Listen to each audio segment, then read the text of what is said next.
Telltale have rightfully made a bit of a name for themselves the last few years as creating well-crafted characters, well-written, and of course just generally a really nicely told story.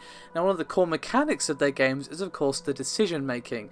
Now, some of the decisions within the game are fairly minor, they don't affect anything at all, some will have game and sometimes series lasting implications, but they all come together to make a compelling story of real people in a bad situation. Now, what's interesting is that you're now going to be able to use that feature in a different way, according to a new reveal of a new multiplayer feature, which will be debuted in Batman the Telltale series and may even roll out to future games from them. So basically, this particular feature is going to be called crowd play and will allow players to invite others to contribute to decisions. Now, they revealed this feature at San Diego Comic-Con, but they spoke to Shacknews in a bit more detail about how exactly this is going to work. Now, according to Shacknews, basically you can opt to turn on crowd play when you begin a session. This will generate a URL that you can share with anyone, so you can either just share it with a couple of your friends, or you can post it on, say, your Twitch stream publicly for anybody to check out. And obviously on Twitch stream it might not work as well because of the limited time that Telltale tend to give you for decisions, but perhaps, you know, on crowd play you'll get more time with this in mind, or perhaps you won't. We're going to have to wait and see how exactly that works, but I would imagine they're probably going to know, hey, Twitch streamers might want to try this out, might want to lengthen the amount of time that we give people for decisions. So basically how it's going to work is the URL will log participants into the game session, and it will allow them to vote on the outcome at any decision point, and then a live percentage tally will appear on screen to track voting. Now, as well as voting on decisions, you can also give a thumbs up or thumbs down to decisions made.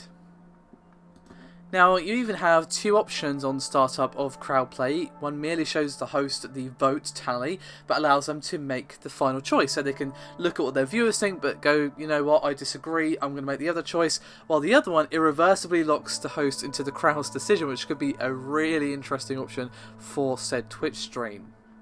Now, crowdplay won't stream game footage due to latency issues. It's basically designed for live events and gatherings, similarly to how you might play, say, Drawful and Fibbage and other such games, you know, on Twitch or with friends online or whatever, where your viewers can all see what you're playing on. And apparently it will support, at the moment, up to 2,000 participants, and as I said at the start of the video, they are planning on bringing crowdplay to more games in the future. Now, I have to admit, when I first read the title Batman or Telltale to get multiplayer and all games in the future from Telltale, I was a bit like, what? But this actually sounds like it would work really well.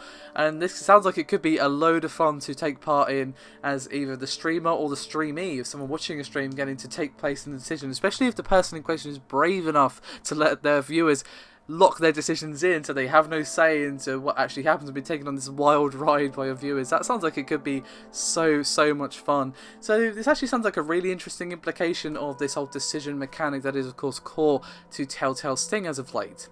I'd love to hear your thoughts on this one though, guys. Thank you very much for watching, and I'll see you next time.